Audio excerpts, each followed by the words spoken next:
परेशान बीमारी शरीर। कम्मो यह नाम सारे मोहल्ले में आम था।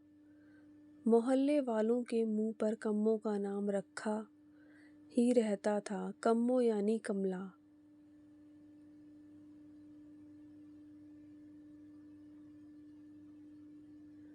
कमला हंसमुख और चंचल स्वभाव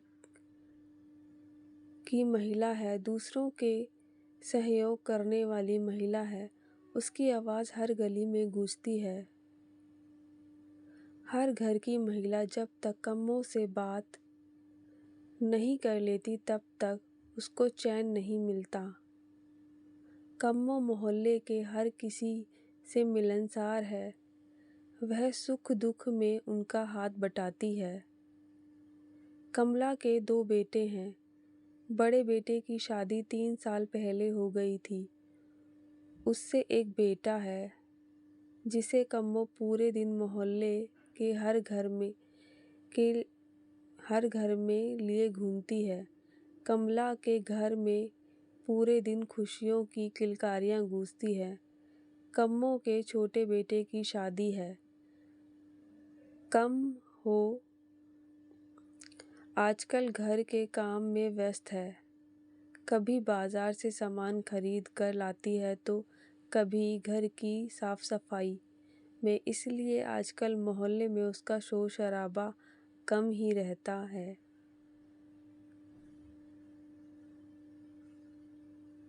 छोटे बेटे का बड़े धूमधाम से ब्याह रचाया गया। घर में खूबसूरत और गुणवान बहू आई। कम्मो उसकी प्रशंसा पूरे मोहल्ले में करती हुई नहीं थकती थी।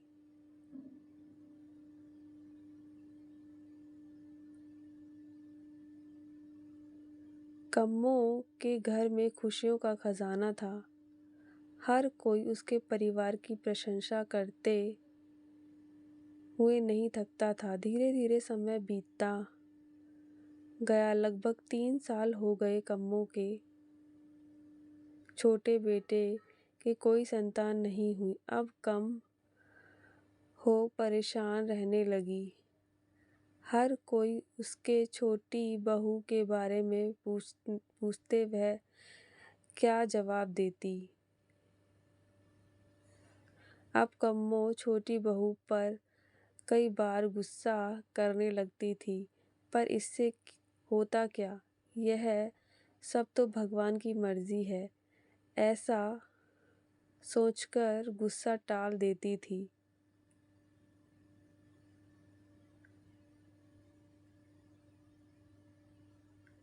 अब छोटी बहू भी परेशान रहने लगी थी। वह अकेली अंदर ही अंदर घुटती रहती थी। जब घर में इस तरह की बातें होती थी तो वह रोने लग जाती थी। अब उसे घर में सभी ताने देने लगे थे।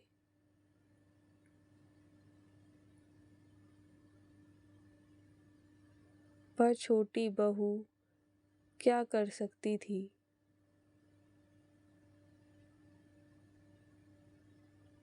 कम्मो के द्वारा भी पूरे जतन किए गए। हर मंदिर में जाकर उसने मन्नत मांगी परंतु सभी विफल रही। जिस घर में खुशियों की किलकारियां उठती थी आज उस घर में मायूसी छाई हुई है। कम्मो का छोटा लड़का पास के शहर में नौकरी करता था। जब भी छुट्टी में आता तो परिवार का यह दुख देखकर बड़ा दुखी होता था। वह अपनी पत्नी का दर्द अच्छे से जान रहा था। पर वह करे तो क्या करे। उसने निश्चय कर लिया कि वह अपनी पत्नी को अपने साथ लेकर शहर जाएगा। वह अपनी पत्नी को साथ ले गया।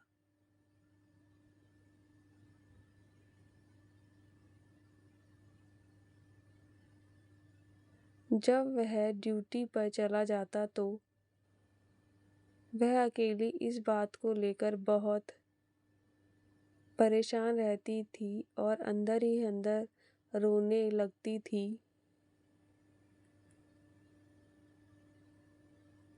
ससुराल में उसे हर तरीका का सुख मिला, परंतु एक महिला का सबसे बड़ा दुख बांझपन होता है। तो जो उसे देखने को मिला, यह बात उसने अपने दोस्त को बताई और उसने बताया कि आप किसी डॉक्टर की सलाह ले सकते हैं, जिससे आपको संतान का सुख मिल सकता है। क्योंकि हमारे शरीर में बहुत सारी कमजोरियां होती हैं जिनका इलाज संभव है।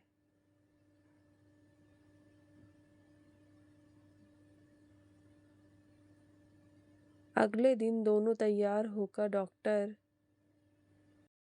के पास गए और डॉक्टर से अपनी समस्या बताई। डॉक्टर ने कुछ टेस्ट कराए और उनको कहा कि चिंता की कोई बात नहीं है, आप को संतान सुख मिल जाएगा। इसके लिए हमें IVF प्रणाली का प्रयोग करना पड़ेगा।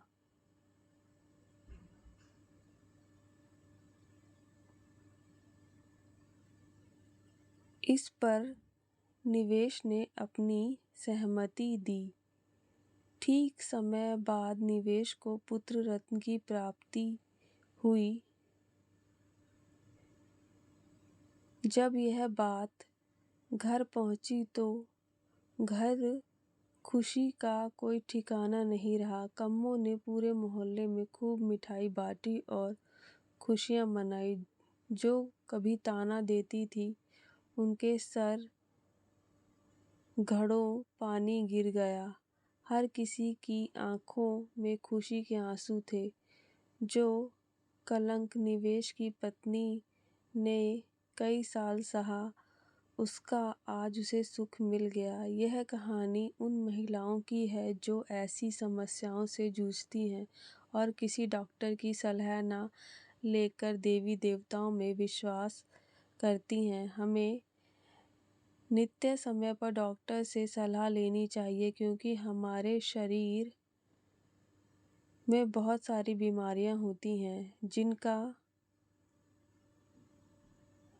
निराकरण डॉक्टर की सलाह से संभव है। दोस्तों, अगर ये कहानी आपको अच्छी लगे तो प्लीज़ मेरे चैनल को सब्सक्राइब करें और मेरी वीडियो को लाइक एंड शेयर करें और मुझे कमेंट करके ज़रूर बताएं कि इस कहानी से आपको क्या सीख मिलती है। धन्यवाद। मिलते हैं एक नई वीडियो के साथ। बाय बाय दोस्तों।